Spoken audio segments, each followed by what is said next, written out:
ब्रह्मलिंगम भजे पांडुरंगम पांडुरंगा करो प्रथम नमन दुसरे चरण संतांच्या त्यांच्या कृपादाने कथेचा विस्तारू बाबाजी सद्गुरुदास तुकाराम। इकडे काळ बटन आहे बघा, दोन लाल बटनाचे ते वाढवा, मिक्सर होत वाढवा, तिकडं नाही इकडे इकडे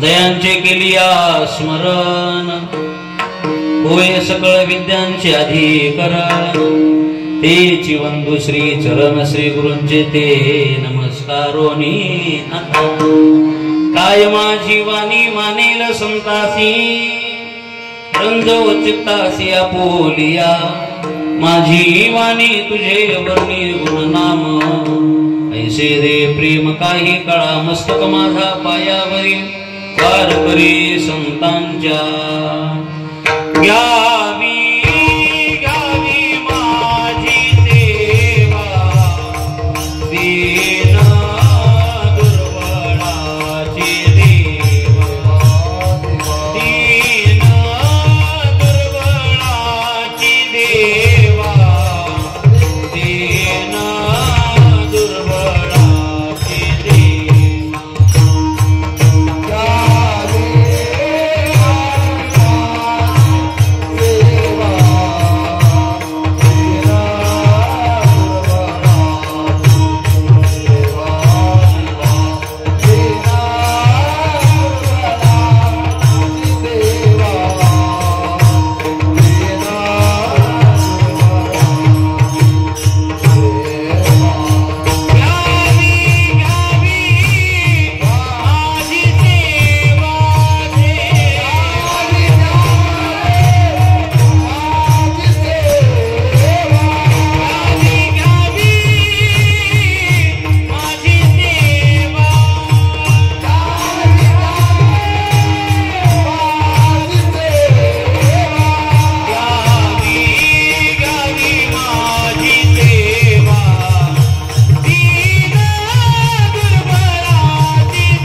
पीतांबराधरुण बिंब फलाधरुण पूर्णेन्दु सुंदर मुखाधर विंद नेत्रात् कृष्णात् परम किमपि तत्त्वमहं न जाने संपाद्य ज्ञानञ्च विधाय भक्तिं विलोकितो येन समाधिराज वैराग्यवन्तं सुविचारयुक्तं नमामि जोगं शिरसा गुरुन्तं जया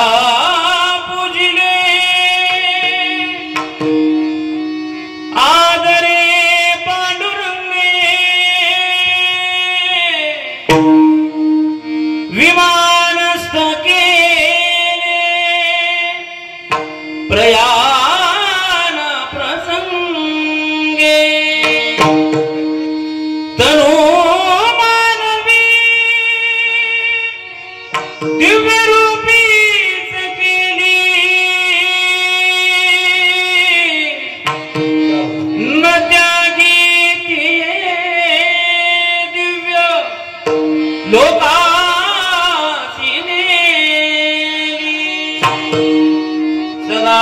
माझे डोळे जडो तुझे मूर्ती रघुमायेच्या पती सोयरिया गोड तुझे रूप गोड तुझे नाम देई मज प्रेम सर्व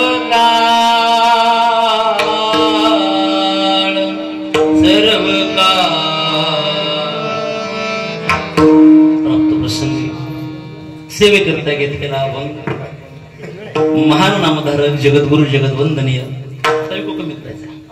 संत श्रेष्ठ जगद्गुरु श्री तुकोबाराय महाराजांच्या पवित्र अशा अभंग गाथेतील 4 चरणांचा भगवंताकडे एक विशिष्ट अशी मागणी जगद्गुरु तुकोबाराय महाराज अभंगाच्या माध्यमातून प्रगट करतात। सेवेला आरंभ करण्यापूर्वी ज्या निमित्ताने आपण या ठिकाणी एकत्रित आहात त्याच्या आपण प्रत्येकाला पूर्णपणे कल्पना आहे। भगवान श्री पंढरीनाथांच्या या पवित्र अशा दरबारामध्ये भगवान श्री महान भगवत भक्त भक्तराज श्री हनुमंतरांच्या या पवित्र अशा दरबारामध्ये थोर महापुरुषांच्या पदस्पर्शाने पवित्र असणाऱ्या उमरगा हडगा गावामध्ये गेली 16 वर्षापासून चालत असणारा हा नामचिंतन सोहळा भक्ती महोत्सव आणि या 17व्या वर्षामध्ये मोठ्या आनंदाने मोठ्या प्रेमाने पदार्पण करत असताना ग्रामस्थांच्या वतीने सप्ताह कमिटी संयोजक समिती वारकरी भजनी मंडळी आपणा सर्वांच्या प्रेमाने आमच्या आदरणीय परमार्थ स्नेही परमार्थ प्रेमी आमचे समाधानजी महाराज असतील, आमचे आदरणीय मिरकले साहेब आहेत, आमचे आदरणीय हरिभक्तीपरायण परमार्थ स्नेही परमार्थ प्रेमी आम्हा सर्वांचे ज्येष्ठ श्रेष्ठ हरिभक्तीपरायण शौकतजी महाराज यांच्या संपर्काने आपणा सर्वांच्या आदेशाने माझ्याकडे ही सेवा प्राप्त आहे। थोडा वेळ सेवेकरता उपस्थित आपण सर्व माझ्या माता भगिनी पुरुष मंडळी परिसरातून तथा गावातून जमलेली वारकरी जीवनातील शुद्ध अंतरंग साधना करणारे भाविक श्रद्धेय आपण सर्व गुणीजन मंडळी मृदंग वादक गायकवृंद यांच्या सुंदर अशा उपस्थितीमध्ये या उत्सवाला आणखीनच सौंदर्य प्राप्त झालं अशी सगळी लहान लहान छोटीशी बालगोपाळ मंडळी आदरणीय हरिभक्तीपरायण तुमच्या समाधान महाराजांकडे मला वाटते वारकरी संस्कार त्याच नावाने एक गुरुकुल आदरणीय महाराज चालवतात आणि या गुरुकुलामध्ये शिकणारी ही सगळी बाल गोपाळ मंडळी या ठिकाणी उपस्थित आहेत। आमचे आदरणीय हरिभक्तीपरायण युवा कीर्तनकार आमचे पवनजी महाराज आहेत। मृदंगाची ज्यांची अत्यंत सुंदर साथ लाभत आहे गेली अनेक वर्षापासून आपले सोनाजी महाराज असतील, माझे परमार्थ स्नेही परमार्थ प्रेमी वाऱ्यासारखा ज्यांचा हात पळते नावच त्यांचं पवन आहे मग वारा असणारच आमचे पवन महाराज आहेत। आज 3 पवन आहेत आपल्याकडे, काय 1-2 नाहीत, इकडे एक पवन आहेत इकडे पलीकडे पवनच आहेत, ते बी पवनच आहे, त्याची जास्त गरज आहे मला ते पवनच आहे। आपण सगळी मंडळी म्हणजे गिरी महाराज असतील आदरणीय आमचे महाराज आहेत, आपण सगळीच मंडळी आपण सर्वांच्या पवित्र अशा उपस्थितीमध्ये जगद्गुरु श्री तुकोबाराय महाराजांचा भगवंताकडे मागणी मागणारा अभंग सेवेकरता घेतलेला आहे। तर म्हणजे ही वारकरी परंपरा हा संप्रदाय ज्यांनी आपल्या गावामध्ये मोठ्या आनंदाने मोठ्या प्रेमाने जिवंत ठेवला आमचे वसंतजी महाराज या ठिकाणी उपस्थित आहेत। आपण सगळी मंडळी श्री तुकोबाराय या अभंगामध्ये भगवंताकडे एक विशिष्ट अशी मागणी मागतात। अभंग अत्यंत गोड आहे आणि गोड आहे म्हणूनच अभंगात गोड शब्द आहे। गोड तुझे रूप गोड तुझे नाम अत्यंत सुंदर। आपला प्रत्येकाला अभंग पाठ आहे, जरी पाठ नसेल तरी प्रत्येकाने तो अभंग ऐकलेला आहे। हा अभंग तसा उत्सवाच्या पहिल्या दिवशीही चालतो, दुसऱ्या दिवशीही चालतो आणि आज शेवटच्या दिवशी तो अभंग आपल्याला पाहायला येतो, चिंतन करता येतं। तसा अभंग हा मागणीपर आहे। वारकरी संप्रदायामध्ये लिखित नाही पण एक अलिखित नेम आम्हाला संप्रदायाने घालून दिले। उत्सवाच्या पहिल्या दिवशी वक्त्याने काय बोलावं, दुसऱ्या दिवशी काय बोलावं, मग तिसरा चौथा पाचवा 6वा दिवस हा वक्ता मुक्त असतो। 7व्या दिवशी मात्र वक्त्याने भगवंताकडे मागणी मागितली पाहिजे आणि 8व्या दिवशी आज आम्ही देवाला मागायचं आणि उद्या भगवान परमात्मा विचार करणार कोण कोण काय काय मागितले आणि या सर्वांचा विचार जगाचा बाप उद्या प्रसादाच्या माध्यमातून आपल्या इच्छा पूर्ण करणार। म्हणून आज आम्हाला मागता येतं, सहज कोणाला कोणाकडे मागता येत नाही। मागण्यासाठी आपल्या जीवनामध्ये त्याच्याबद्दल काहीतरी सेवा असावी लागते, सेवा असेल तर आम्हाला मागता येतं। आम्ही मागायला लागलो आज का मला मागता येतं, आम्ही 6 दिवस या मंडपामध्ये काहीतरी सेवा केली म्हणून आम्हाला मागता येतं।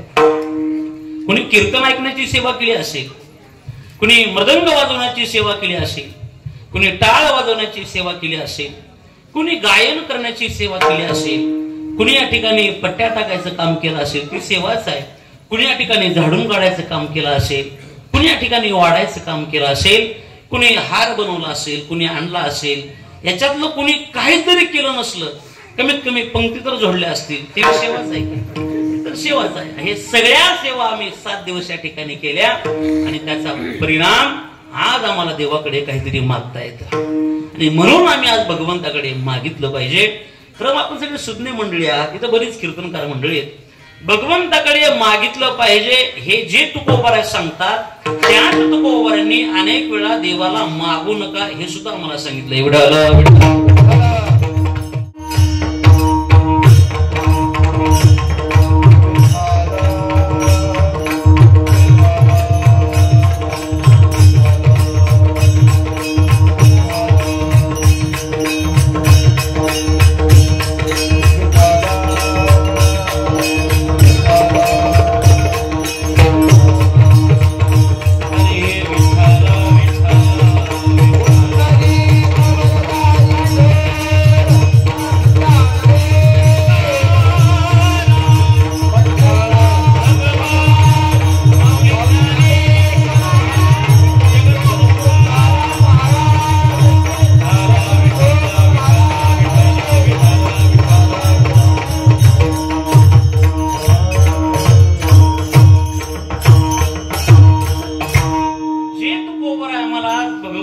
काहीतरी मागायला सांगतात. त्याच तुकोबारांचा आम्ही गाथा विचारात घेतला तर गाथ्यामध्ये असे अनेक अभंग आम्हाला पाहायला मिळतात की ते तुकोबारा मागणीच्या विरोधात आहेत. आपण अभंग वाचा आपल्याला कळेल. तुकोबारांना मागणी ही मुळात मान्य नाहीये. तुकोबारा मागणीच्या अत्यंत विरोधी आहेत. तुकोबारा कधी देवाकडे मागतील असं आम्हाला वाटत नाही. त्यांची जर आम्ही भाषा पाहिली तुकोबारा बोलतात काही मागणे हे आम्हा अनुचित उचित नाही. अनुचित काय मागायचं हे आम्हाला पटत नाही. म्हणजे मागणीच्या परस्पर विरोधी तुकोबारा आहेत. मागत नाही त्यात नवल नाही. जे मागतात त्यांचा महाराजांनी धिक्कार केला ते महाराजांना आवडत नाही असं बोलतो. तुकोबारांनी आम्हाला मागताना पाहिलं आणि आमचा धिक्कार केला यात नवल नाही. जेव्हा तुकोबारांना कळालं जगाचा बाप देव कोणाला तरी काहीतरी मागायला लागलाय राहावर नाही तुकोबाराला, तुकोबारांनी देवाचा सुद्धा धिक्कार केला. देवा अरे लाज वाटली पाहिजे तुला. हात पसरी जिने देवा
देवा अरे तू देव आहे ना, तू सामान्य नाहीये. तू स्वतः सांगावं मी कोण आहे. चाले हे शरीर कोणाचे असते कोण बोलविते हरिविना असा असणारा तू भगवान परमात्मा आहे. म्या बोलविल्या वेदू बोले म्या चालविल्या सूर्य चाले म्या हलविल्या प्राणो हले जो जगा ते चाळीता असा असणारा तू आहे. म्याची नेमिला साता काळू प्राशी तशी भूता असा तू आहे. तू सामान्य नाहीये. ऐसा तू समर्थ ब्रह्मांडाचा धनी. अरे किती मोठा आहे तू. एवढा मोठा देव असताना एवढा मोठा भगवान परमात्मा असताना काय कमाल आहे तुझी. त्या बळीच्या दारात गेला. बळीच्या पुढे हात पसरला. बळी 3 पाऊल भूमिदान दे. भीक मागितली देवातून. अरे धिक्कार आहे तुझा. धिक्कार केला तुकोबाराने देवाचा. देवाचा धिक्कार करावा ही उंची श्री तुकोबारा महाराजांची.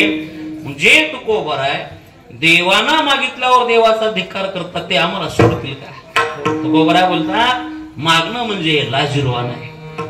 मागणारी माणसं नाहीत. म्हणजे मागणारी माणसं महाराजांना आवडत नाही यात नवल नाही. मागणारी माणसं आम्हाला तरी कुठे आवडतात ना सांगा. रोज उठून जर आम्हाला कोणी एखादा व्यक्ती मागत असेल पोरो बोलू नका. एखादा व्यक्ती जर रोज उठून आम्हाला काहीतरी मागत असेल आम्हालाही आवडत नाही. मागणारा व्यक्ती कधीच आवडत नाही, कुणालाच आवडत नाही. उलट जर एखादा जर मागणारा व्यक्ती आमच्या समोर आला तर माणसं त्याला बघून रस्ता बदलतात, काय मागते म्हणून. नाही आवडत आम्हाला कोणी. मग मागणारा व्यक्ती आम्हाला आवडत नसेल, तुकोबरा बोलतात महाराजांची भाषा काय गोड बोलतात महाराज. मागणारा म्हणजे भिक्षा पात्र अवलंबीने,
ऐसियासी नारायणे उपेक्षिजे सर्वथा.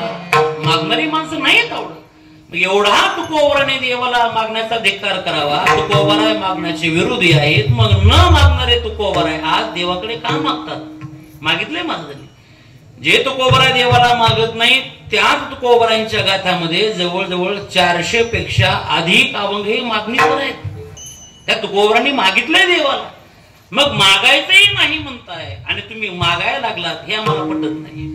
एखादा जर गाथा वाचणारा व्यक्ती असेल आणि त्याने जर हे वाचलं आतापर्यंत, मागणं पटत नाही, तुकोबरा आहे मागत नाहीत, आणि तेच तुकोबरा जर मागायला लागलं तर अडचण होती आमची. म्हणजे वरच्या जर माणसांनी भूमिका बदलली तर खालच्या माणसाला अडचण होते.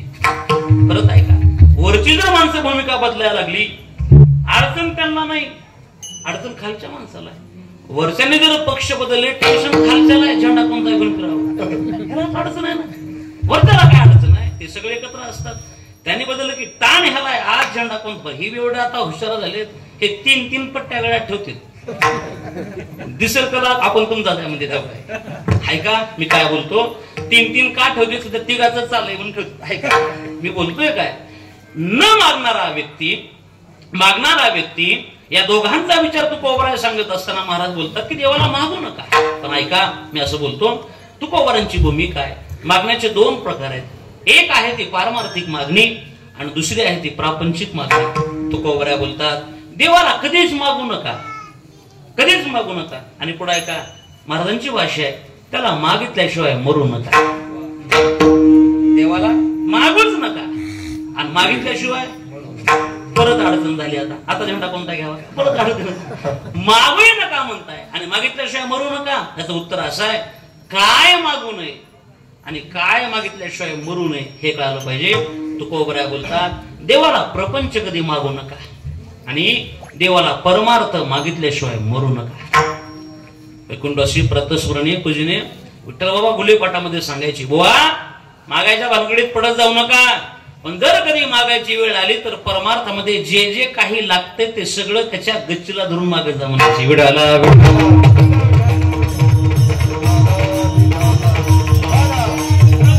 देवाला मागू नका आणि परमार्थ मागितल्याशिवाय राहू नका. का म्हणून मी प्रपंच मागितला पाहिजे. नीट ऐका, कोणाचा प्रपंच पूर्ण झालाय म्हणजे आपला होणार आहे. आमचा आजा प्रपंच करता करता मेला, प्रपंच नाही झाला पूर्ण. आमचा बाप प्रपंच करू लागलाय, त्यालाही प्रपंच पूर्ण होत नाही. जिथे या दोघांना झाला नाही तिथं आम्हाला काय होणार आहे. आणि पुढे ऐका, जिथं आम्हाला तिघांना मिळून झालं नाही ते पुढे आमच्या पोराबाळांना काय होणार आहे, होत नाही. प्रपंच कधी पूर्ण होत नाही म्हणून प्रपंचाचं मागू नका. पण अडचणच आमची अशी आहे, आम्ही मागतो ते केवळ प्रपंचच. महाराजांची भाषा आहे, वाढावे संता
बरं कर, परिवाराचं बरं कर. हो, वेल लागू दे, उंच जाऊ दे, मांडवाकडे जाऊ दे, मांडव तुटू दे, आमच्या भोकांडी पडू दे, पण अडचण नाही. हेच आहे ना आमचं. किती मागतो आम्ही देवाला.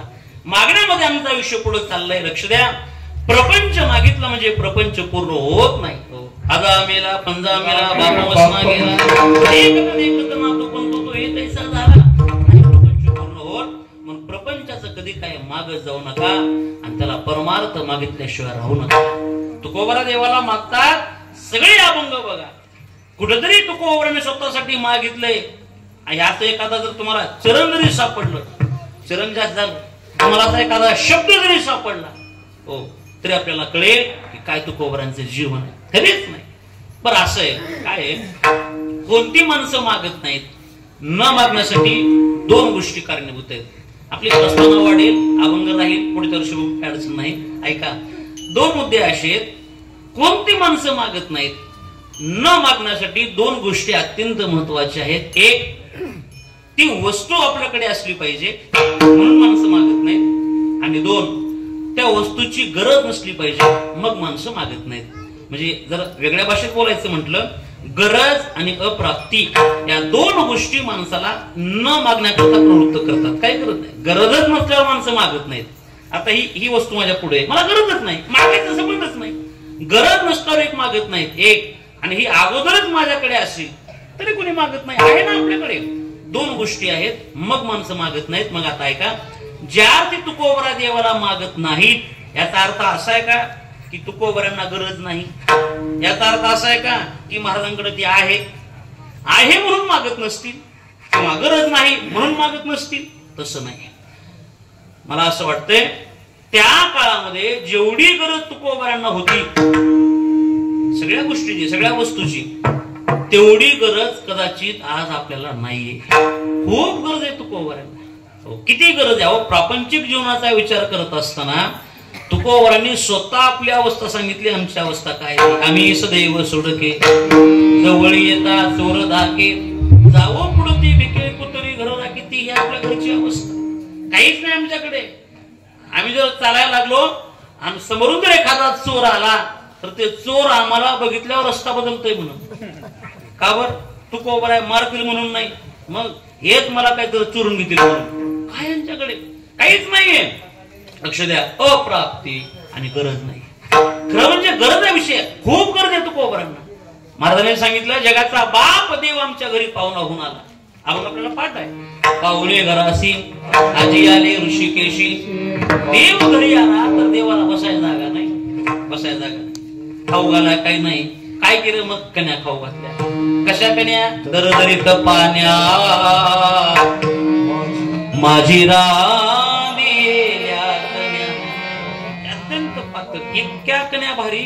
ती कन्या खाण्यासाठी देवाला 4 हाताची गरज लागली. 4 हात म्हणजे एवढ्या भारी नव्हत्या. शांत बसा दुकानदार, शांत बसा.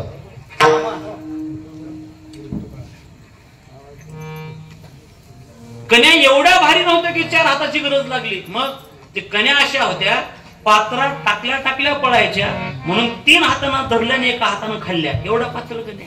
काहीच नाही तुकोबरांच्या घरी. अहो जेवण झालं बघ, खाल्ल्या कशा तरी कन्या खाऊ घातल्या. आपल्याकडे एक पद्धत आहे समाधान महाराज, जेवण झालं की आपल्याकडे पद्धत आहे. ते असे बैठक बसले की मग ते आपण पानपुडा घेऊन येतो. ते म्हणतात ना, खाने के बाद कुछ मीठा हो जाए असते की, आणि मग ते आणायचं मध्ये ठेवायचं. आणि मग त्याच्यामध्ये बडीशोप असते, बडीशोप असते, थोडे सुपारी असतात. लयच जर पाहुणा जवळचा असला तर बिड्याचा कट्टा असते. लयच पाहुणा समजा अजून जर घसटीतला असला मग 2-4 विमलच्या पुड्या असतात मध्ये. सगळं असतंय. तुकोबरा बोलतात, जेवण झाल्यानंतर आम्ही देवाला काहीतरी दिलं पाहिजे हा विचार जेव्हा आमच्या मनात आला, घरामध्ये काही नाही मग काय करावं? घराच्या बाहेर जावं, एक तुळशीचं पान उचलावं आणि देवाच्या हातावर टेकवावं. शुद्धी तुळशी दळ. आणि मग तुकोबरांनी स्वतः आपली अवस्था सांगितली. मी कसा आहे? तुका म्हणे मी दुर्बळ. ही आमची अवस्था आहे. देव घरी आला तर काही नाही. महाराजांनी स्वतः सांगितलं, घरी मोडकी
दिवाकळाच्या शेजा, ही त्यांची स्वतःची अवस्था आहे. कोण म्हणते गरज नाही? अहो त्यांना खूप गरज आहे. हो गरज आहे तरी मागत नाही, हे विशेष आहे. घरी काहीच नाहीये तरी देवाकडे ते मागत नाहीत, हे विशेष आहे. मग ऐका, मग आज मागितलेच का मागतायत? त्याचं कारण असं आहे, तुकोबरांनी विचार केला, जर मागायचेच असेल, तेही मागणं म्हणजे देवाच्या आग्रहामुळेच आहे, बाकी काही नाही. चरित्र वाचा आपल्याला कळेल. देवानं आग्रह करावा, तुकोबरा काहीतरी मागून घ्या, मागून घ्या. मला असं वाटतंय माणसाचं जीवन एवढं पवित्र असलं पाहिजे, एवढं पवित्र असलं पाहिजे की जगाच्या बापाने आमच्या पुढे हात पसरला पाहिजे, तुम्ही काहीतरी मागून घ्या म्हणून. एवढं पवित्र असलं देवानं म्हणावं काहीतरी मागा. आम्हाला लातर सवय ते म्हणते मागू नको, आम्ही मागितल्याशिवाय राहत नाहीत. काय न मागणं हा संतांचा गुणधर्म आहे आणि मागत राहणं हा माणसांचा स्वभाव आहे. गुणधर्म बदलत कधीतरी, स्वभाव बदलत नाही. आम्हाला मागायची सवय लागली. ऐका, देवानं आग्रह केला महाराज काहीतरी मागा. प्रसंग माहितीये, तुकोबाया वारी करायचे, वारीला जायचे, दर्शन चालू आहे, पुढं माणसं आहेत, तोपर्यंत देवानं असं सरळ थांबावं. महाराज आले की देवानं मान खाली घालावी. वाईट वाटलं महाराज, म्हणजे एवढं लांबून आम्ही पायी यायचं याला बघायला आणि ह्याने तोंड खाली घ्यायचं असं असतं नाही जमत. समजा पाहुणा जर लांबून आला आपल्या दारात, आनंदानं पाहुणा आला आणि त्याला बघून जर तुम्ही तोंड वाकडं केलं, त्याला कसं वाटत? उभं चालू वाटत. तुकोबरा म्हणतात एवढ्या लांबून आम्ही पायी यायचं आणि याने मला बघितलं की मान खाली घालायची. न राहून तुकोबरा देवाकडे गेले, देवाला म्हणतात, देवा मी मागे होतो तेव्हापासून पाहतोय तू सरळ उभा होता, तुझी मान सुद्धा सरळ होती, पण मी जवळ आलो की तू मान खाली घातली, आमचं तोंड बघत नाही. कारण बाबा माझं तोंड बघायसारखं नाही का तोंड बघत नाही? काय देवानं गोड बोलावं. गोड देव बोलतो, तुकोबा खरं सांगू का, बोला देवा का खाली मान घालताय, आमचं तोंड बघायसारखं नाही का? देव म्हटला, तुकोबा या जगात फक्त तुमचंच तोंड बघायसारखं आहे, बाकीच्यांची तोंड इच्छा नसताना लागते तुम्हाला. मग का तुम्ही मान खाली घालताय? याचं कारण असं आहे, हे तुमच्या भक्तीचं ओझ डोक्यावर झालंय. तुम्ही आलात की ते आपोआप मान खाली होते. तुम्हाला जर वाटत असेल की हे ओझ कमी व्हावं तर काहीतरी मागावं लागेल, काहीतरी मागा. ऐका, हा आग्रह केला म्हणजे काय, देवानं घ्याच म्हणावं, महाराजांनी कोण महाराज नाहीच म्हणावं. देव घ्याच म्हणतो, महाराज नाहीच म्हणतात. आता घ्या म्हणणारा मोठा आहे, देवच आहे तो, विटेवरचा मालक आहे ना, आणि तो कोबरा संत आहे, दास आहे त्याचे. म्हणजे मालकानं घ्या म्हणावं आणि सेवकानं नकोच म्हणावं, म्हणजे हा मालकाचा काय झाला? आपणच झालं ना. अहो मोठ्यानं घ्या म्हणायचं आणि आम्ही नाही म्हणायचं, म्हणजे हा काय झाला? आपणच झाला की. आता कल्पना करा, कीर्तन झालं, कीर्तन झालं की ते नारळ असते, नारळ फक्त नारळ नसते, खाली काहीतरी असते. आणि मग हे सगळे मुरकले साहेब, हे सगळे आमच्या वसंत महाराज, समाधान महाराज आले नारळ घेऊन आपल्याकडे, तिने ते घेतलं नारळ, मध्ये पैसे होते. उगाच कल्पना करा, 7-8 रुपये होते मध्ये, 7-8 धरा उदाहरण सांगायला, फार मनावर घेऊ नका, घेतलं तरी अडचण नाही. ऐका, समजा 8,000 रुपये आणि मी बघितलं काय कमाल आहे महाराज, मागच्या वर्षी 5 दिला, ह्या वर्षी 8 कशाला, म्हणजे ते झालं नाही माझ्या. ऐका, एवढं काय नको गडे, काय परत घ्या. कोण म्हटलं? म्हणजे मी म्हणत नाही, फक्त उदाहरणापुरतं सांगते, मी परत घ्या म्हणावं. हे म्हणायचं नाही महाराज राहू द्या, आता काय नाही, आता झालंय, तुमचे लग्न झालंय, खर्च वाढला असेल, घ्या. मी म्हणायचं नाही नको, परत घ्या. तुम्ही घ्याच म्हणायचं, मी नकोच म्हणायचं. मी ते पैसे तुमच्या पुढे टाकायचे, लगेच तुम्ही म्हणणार माझले आता रोज फिरायला, आमचा अपमान करायला लागला, म्हणजे तुमचा अपमानच आहे का ना? अपमानच आहे. मी करत नाही, तुम्ही काळजी करू नका, अपमानच आहे ना हा. म्हणजे मोठ्या माणसानं घ्या म्हणावं, आम्ही नाही म्हणावं, जसा हा त्यांचा अपमान आहे. कदाचित हे तुकोबरांना कळालं. तुकोबरा बोलतात, देव मागा म्हणतोय, मी नाही म्हणतोय, म्हणजे देवाचा काय हा अपमान आहे.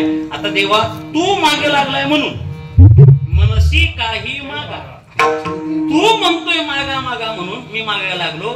मग आता जर द्यायचं असेल तर एक काम कर, हे नाशक्या वस्तू मला देण्यापेक्षा, अनाजका प्रपंच पाहण्यापेक्षा, म्हणजे या मृत्यू लोकामध्ये जी वस्तू म्हणून आहे, जो पदार्थ म्हणून आहे आणि जो व्यक्ती म्हणून आहे, हे सगळे संपणारे, या सर्वांना नाश आहे. इथं व्यक्तीला नाश आहे, पदार्थाला नाश आहे आणि वस्तूला नाश आहे. हे नाचक्या वस्तू मागून घेण्यापेक्षा देवा, अविनाशी देवाला मागितलेलं काय वाईट आहे? विनाशी वस्तूच्या मागे पळण्यापेक्षा तो अविनाशी मला पाहिजे. माझी एकच इच्छा आहे, काय की एकदा काय हे तुला मी डोळे तुझ्याकडे पाहिले की नाही, या डोळ्याने सतत तुलाच पाहत राहावं एवढीच माझी इच्छा आहे. ही तुकोबरा अभंगाच्या पहिल्या सदा माझे डोळे जडो तुझे मोती, सदा माझे डोळे जडो तुझे मोती, सदा माझे डोळे जडो तुझे मोती, सदा माझे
तुझी मूर्ती रखुमाईच्या पती सोयरिया.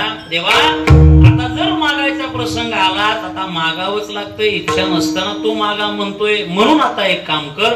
मला असं वाटतंय नाशक्या वस्तू मागत बसण्यापेक्षा नाशिवंत हा प्रपंच भोगत बसण्यापेक्षा केवळ अविनाशी भगवान परमात्म्याला पाहत राहावं. या डोळ्यामध्ये केवळ तुझीच मूर्ती असावी एवढी माझी एक इच्छा आहे. हीच माझी मागणी आहे. आणि ते कधी मध्ये नाही, एक दोन दिवसानंतर नाही, असं काही एक महिन्यानंतर नाही, मग सदा सतत तुझ्याशिवाय बाकी कोणी नाही. केवळ तुला पाहत राहावं. डोळे गळोनिया पाहिन तुझे मुख तेची मज सुख देई देवा. खरं म्हणजे तुला पाहण्यात सुख आहे, ते सुख मला दे, तेची मज सुख देई देवा. म्हणून सदा माझे डोळे जडो तुझी मूर्ती. तुला पाहत बसावं. काय ज्यांनी देव पाहिलाय की नाही, ज्यांनी ईश्वराला पाहिले त्यांनी पुन्हा कधी प्रपंच पाहिला नाही. तुका पंढरीसी गेला पुन्हा जन्मा नाही आला. ज्यांनी देवाला पाहिलंय त्यांनी पुन्हा प्रपंच नाही पाहिला. ते एक प्रसंग आठवतोय आपल्याला. सुरदासजी महाराज डोळ्याने अंध आहे. लक्ष द्या, थांबणाऱ्या वेळेत सुरदासजी महाराजांच्या जीवनाचा प्रसंग आपल्या प्रत्येकाला ज्ञात आहे. महाराज डोळ्याने अंध आहेत पण खूप साधना मोठी. ईश्वराचं भजन नित्य आहे. अखंड भगवंताचं चिंतन आहे. महाराज कृष्ण भक्त होते. जंगलामध्ये चालायला लागले, प्रवास करायला लागले. हो, श्रीकृष्ण श्रीकृष्ण भगवंताचं नामचिंतन सुरूच आहे. आणि चालता चालता समोर एक मोठा खड्डा आहे. पण अंध असल्यामुळे तो खड्डा दिसला नाही.